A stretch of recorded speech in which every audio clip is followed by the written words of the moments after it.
Bom, recapitulando, então, a gente vai trabalhar a questão energética, né?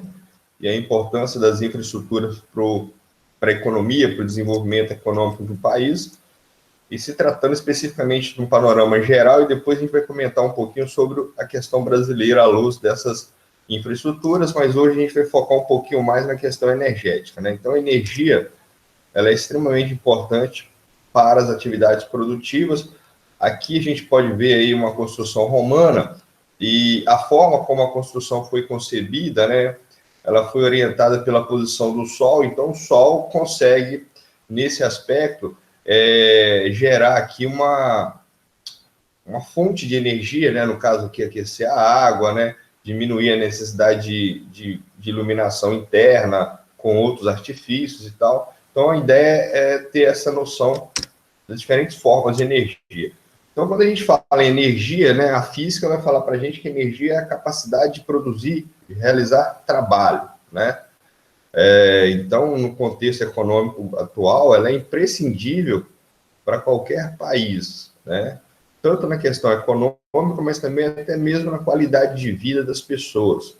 Tem regiões, por exemplo, que se perde vacinas, remédios, alimentos, porque não tem energia para a conservação desses recursos, né? Então, uma estratégia que todos os países devem adotar sempre buscar, né, o que a gente chama de segurança energética, né? Evitar que se corra o risco de faltar energia, de ter apagões, né? E isso é importante, né? Desde de tempos pretéritos, a gente pode notar que a gente usa energia de várias formas, né? O fogo, né? Depois a energia mecânica ali com a roda d'água, né? A tração animal usada para fazer arado, né? Na agricultura, a gasolina, principalmente no contexto de uma era regida pela questão do automóvel, né? Dos transportes individuais, principalmente, né? Em países como o nosso, isso é muito significativo. E até mesmo um simples chuveiro elétrico no inverno faz uma diferença imensa para a nossa vida, né? A produção e o consumo da energia, a gente tem que lembrar que ela não é homogênea, ela é extremamente heterogênea, né? Então, se a gente fosse analisar algumas fontes de energias como o petróleo, o carvão mineral, a própria hidroeletricidade, né? Ela acontece, ela ocorre de maneira desigual, né? Assim também como o consumo é extremamente heterogêneo, tendo os países desenvolvidos, naturalmente, um maior consumo de energia, né? Então, países como os Estados Unidos, Japão, né? E até recentemente o Brasil, devido ao seu crescimento econômico, tem gerado uma demanda cada vez maior por diferentes fontes de energia, tá? E aí a gente pode notar o seguinte, que a matriz energética de um país, né?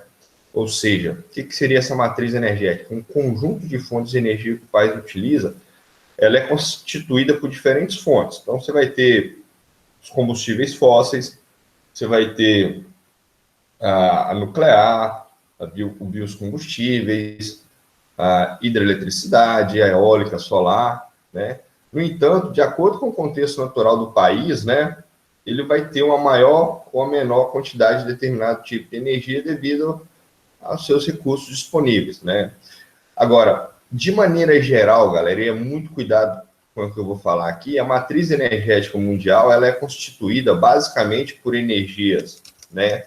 Ela tem em grande quantidade as energias, os combustíveis fósseis, né? Primeiramente o petróleo, carvão mineral, né? E o gás natural. Então, a gente tem uma matriz energética de alto carbono, né? Lembrando que gás natural, carvão e petróleo, né? Até mesmo a urânio numa outra perspectiva, né? Mas os combustíveis fósseis, eles têm origem geológicas e basicamente são constituídos em ambientes sedimentares, né? Então, aqui a gente tem essa concepção, e do outro lado a gente tem também, né, o que a gente chama de matriz elétrica, que no caso aí a gente pode destacar, no caso brasileiro, tem 80% da energia proveniente de hidrelétricas, né? Ou seja, Então, a matriz energética mundial, assim como a brasileira, ela tem como predomínio combustíveis fósseis, principalmente petróleo, carvão mineral, gás natural. Isso é regra. No entanto, quando se fala em matriz elétrica, no caso brasileiro, a gente vai ter uma maior produção de eletricidade a partir de hidrelétricas. Isso tem a ver com o nosso contexto natural, isso tem a ver com o nosso relevo predominantemente em Planalto, o nosso clima tropical com boa precipitação, né? E a formação de rios com grande potencial mecânico, né? Então tem que ficar atento a esse contexto aí que é importante, né? E no caso da questão aqui desse mapa, eu deixei o link para vocês acessarem depois. Você tem aqui um mapa de acesso à eletricidade. Então, o Brasil tem praticamente 100% da população com acesso à eletricidade, né? Já países como o Congo, né? No caso aqui, somente 19% da população tem acesso à energia elétrica. Então, isso é muito sério, porque essa população do Congo ela tem que ter acesso a um determinado tipo de energia e muitas vezes vai recorrer à floresta, vai recorrer à madeira, então acaba gerando um impacto ambiental também, né? Você vai fazer uma comida, não tem um gás natural, não tem uma energia elétrica, então você tem que recorrer, por exemplo, à madeira, né? Então aqui a gente tem um mapa de acesso à eletricidade e de telefone celular na África, e chama atenção, galera, que o continente africano é um dos continentes que tem o maior crescimento, né, no que diz respeito à expansão das redes de telefone celular. Então, olha só que coisa curiosa, né? O celular, ele tem uma facilidade maior de instalação, né? Ele não requer muita infraestrutura para poder ser instalado. E aí a gente acaba tendo o continente africano com um crescimento muito grande na expansão de redes de telefone celular. Em contrapartida, a rede de telefonia fixa, a internet, já não é tão, né, acessível assim. Outra curiosidade é que a própria questão de transportes na África é muito complicado, né? Boa parte da rede de transportes é constituída por aerovias, né? Curiosidade aí, né?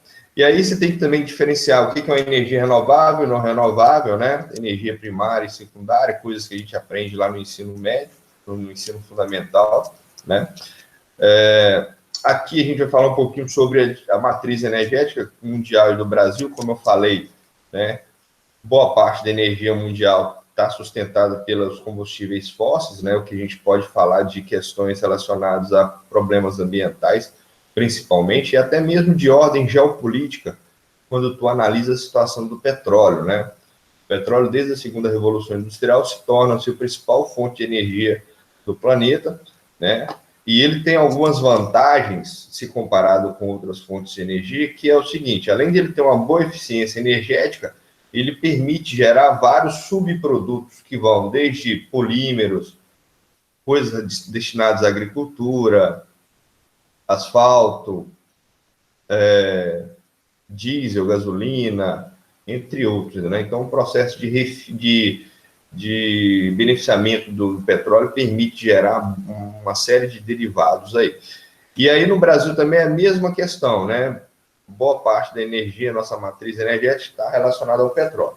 Por que acontece esse predomínio do petróleo? Porque tem que lembrar que a energia ela é usada para diferentes fins. Eu tenho energia destinada à indústria, eu tenho energia destinada a transportes, eu tenho energia destinada ao consumo residencial, comercial, etc.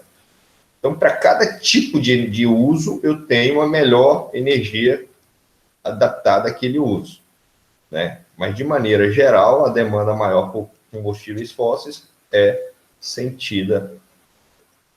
Aqui a gente tem um processo de beneficiamento do petróleo. Então, como eu falei, você tem diferentes produtos que são gerados a partir do petróleo, né? E aqui a gente tem coloquei uma tabela que tem as maiores reservas, galera, que é diferente das maiores produções, né? Isso aqui é um dado da CIA, né, que saiu na revista Exame. Então, você pode notar aqui que a Venezuela é uma das maiores detentoras de petróleo de reserva, né, principalmente na bacia do Orinoco, né, que tem uma quantidade significativa. Depois a Arábia Saudita, né, Canadá, Irã, Então, boa parte dos países do Oriente Médio, Irã, Iraque, Kuwait, né, Emirados Árabes, tem aí grande quantidade de reservas de petróleo também, onde a gente tem a importância geopolítica de se analisar a situação do Oriente Médio, né? Observa aqui a Nigéria, né, no caso Líbia e Nigéria na África, então a Nigéria chegou a ter quase que 25% da produção de petróleo destinada aos Estados Unidos, né? E o Brasil atualmente é o 15º em situação de reserva, né? Hoje o Brasil é autossuficiente, né? E aqui a gente já tem um ranking dos maiores produtores, né? Que mudam um pouquinho, né? Estados Unidos, Rússia, Arábia Saudita, né? Vocês devem ter visto aí que o petróleo nos últimos dias tinha caído o preço, e essa queda se deu por uma questão geopolítica entre Rússia e Arábia Saudita. A Arábia Saudita queria reduzir a produção de petróleo para poder estabilizar o preço, né, manter o preço, e a Rússia queria que continuasse a produzir normalmente, ela falou que ia produzir normalmente, e aí gerou uma questão geopolítica no qual a Arábia Saudita, além de ficar nervosa com a Rússia, aumentou a sua produção, fazendo com que o preço do petróleo caísse, e aí essa queda no preço do petróleo prejudica a economia russa, porque a Rússia é uma grande exportadora, né, desses recursos. A ideia da Rússia era ver qual que seria o impacto disso para a economia norte-americana, né, porque os Estados Unidos consomem muito petróleo, só que a Rússia esqueceu de alguns detalhes curiosos. Por exemplo, além dos Estados Unidos ter uma boa quantidade de petróleo, né, apesar de depender de importação, ele também desenvolve o óleo de xisto, que é uma tecnologia que Estados Unidos e China têm desenvolvido, né, e também consegue gerar o óleo a partir do carvão de xisto, né, que a gente vai ver aqui agora sobre a questão do carvão. Vocês lembram ano passado, questão de prova, eu coloquei um esqueminha parecido com esse aqui na prova e pedi para falar qual carvão tinha menos e mais carbono, né? Lembrando que o carvão, assim como o petróleo é de origem sedimentar, se produz em ambientes pantanosos, né? Florestas que são entulhadas ao longo do tempo, Cenozoico. E aí o mais importante no caso da produção de energia vai ser o antracito, né? E aqui a gente tem um esqueminha de uma usina de carvão, né, de termoelétrica, que também a gente tem no Brasil, né, em épocas em que você tem uma diminuição de chuva, e aí você pode complementar a nossa produção de energia ligando algumas termoelétricas em especial. Bom, a vantagem do carvão, basicamente, é que ele tem um alto rendimento de energia líquida, né? No caso, o que seria energia líquida, galera? É um conceito importante lembrar. Quando você produz uma determinada energia, você também tem um gasto potencial para poder prover essa energia. Então, a relação entre o que você gasta para gerar energia e o que você destina de fato ao consumo final, a gente chama de energia líquida. Ou seja, basicamente a gente relaciona a energia líquida à eficiência que aquele tipo de energia tem, tá? Então, o carvão ele tem baixo custo, digamos assim, em compensação ele gera uma boa quantidade de energia, se fosse para analisar.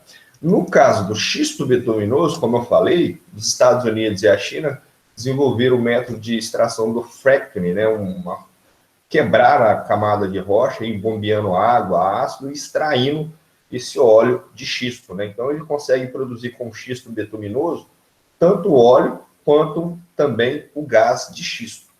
Mas qual que é o problema desse avanço, né, dessa fonte de energia? É que é um combustível fóssil e, como tal, ele aumenta o grau de poluição atmosférica. Então, alguns movimentos têm criado aí propostas para evitar que se expanda o uso dessa energia, porque além da poluição, ela também gasta muita água. E essa água, depois de usada, ela é extremamente perigosa, né? Porque ela fica extremamente contaminada, né? Então, o Brasil tem um potencial de uso nesse quesito. A União Europeia não aderiu muito a essa tecnologia, porque a União Europeia tem ido na contramão dos combustíveis fósseis, né? Então, desde a Revolução Industrial, os caras poluem pra caramba, tem muita chuva ácida, e a Europa tem uma série de movimentos, por exemplo, que tem reduzido o uso, ou incentivado o uso de combustíveis fósseis, que vão desde substituição dos seus carros para carros elétricos ou híbridos, né? Incentivo ao transporte coletivo, subsídios no investimento de construções sustentáveis, enfim, são estratégias. O petróleo, por exemplo, ele pode gerar alguns acidentes também, né? No caso da plataforma oceânica, né?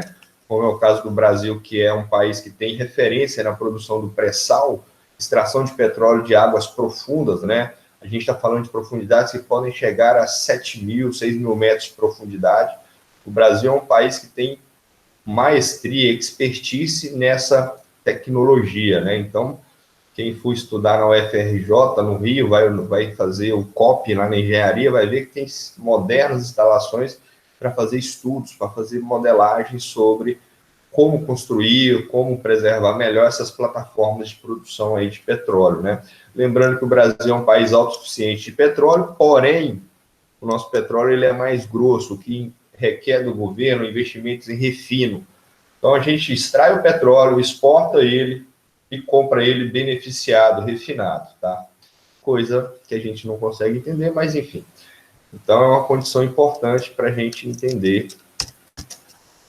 Uma questão energética muito debatida é a energia nuclear também, né? Então, países como Estados Unidos, França, Japão, devido à sua alta demanda energética, até mesmo da sua condição física natural, vão utilizar a energia nuclear. A energia nuclear, a primeira usina criada para fazer isso foi na Rússia em 1954, então a gente está falando do período de geopolítica da Guerra Fria, né? A bomba atômica vai preconizar e vai estimular o desenvolvimento de diferentes tecnologias, e uma delas é a energia. Então, a energia nuclear ela tem vantagens e desvantagens, né? Então, aqui a gente pode notar, de um lado aqui, a usina de Angra dos Reis, vocês podem notar que ela está na franja litorânea, e isso é estratégico porque o consumo de água da energia nuclear é muito grande, você usa para resfriar os reatores por causa do aquecimento que a fissão ou a fusão nuclear pode gerar, né? Então, você pega o urânio, faz um processo de beneficiamento dele, libera essa energia potencial que ele tem, e isso gera um calor que vai gerar energia elétrica e tal. Países como a França utiliza-se bastante deste recurso aí, apesar dos riscos que pode acontecer. Qual que é a vantagem dela? É eficiente, ela não gera poluição atmosférica, então o que a gente vê na usina nuclear, aquela fumaça, aquilo é vapor de água, né? Só que ela tem algumas desvantagens, é cara, né? Tem um risco dos acidentes nucleares, tem os resíduos, né? Entre outros, né? A ideia, então, depois desse panorama geral, é identificar que a tendência, o paradigma energético mundial agora é no investimento de fontes renováveis, né? De energias que possam ser repostas pela natureza ou pelo homem num curto período de tempo, além de serem menos impactantes do ponto de vista da poluição atmosférica, né? Então, aqui a gente tem que responder, né? Por que a eficiência da energia é um recurso tão importante, né? Então, a gente tem diversos benefícios da redução do desperdício de energia e, além disso, investimento em fontes cada vez mais sustentáveis e renováveis, né? Aqui a gente tem um exemplo de uma usina solar na China, né? Eles fizeram aí os painéis e fizeram a figura de um panda, né? A China tem um grave problema com poluição atmosférica, né? O Brasil, por exemplo, tem crescido muito no investimento em biocombustíveis, porque o Brasil consegue ter uma agricultura muito desenvolvida, né? Então a gente consegue gerar energia com etanol, com a soja, com milho, né? E aí a vantagem das energias tidas como biocombustíveis é que elas podem ser controladas a quantidade, né? São renováveis, mas em contrapartida a gente tem problemas estruturais, por exemplo, em vez de eu produzir comida, eu produzo energia, então a gente tem uma questão da insegurança alimentar e nutricional que a gente pode falar, tá? Bom, no caso do Brasil, a gente tem que lembrar que a gente tem aí uma boa potencialidade no caso da geração de energia hidrelétrica, por causa dos rios, por causa dos climas, né? Do clima que a gente tem predominantemente tropical, né? Então, a gente pode falar que, no caso da energia elétrica, um potencial muito significativo para a gente, em função do nosso quadro natural, tá?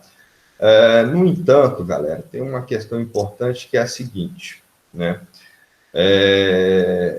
A gente tem que ter um cuidado com a questão dos combustíveis fósseis, e é uma tendência normal que aconteça nos próximos anos, né? E esse contexto está mostrando para a gente que a energia, a matriz energética de alto carbono, ela tem impactos e deve ser contido, né? Sem falar também que quando se fala em petróleo, estima-se que entre 2050 e 2100 vai ter o pico, né, de produção de petróleo, e aí a gente vai ter que ou brigar, entrar em mais guerras por causa de petróleo, ou então parar de usar o petróleo porque as fontes estão esgotando, porque elas não são renováveis, beleza?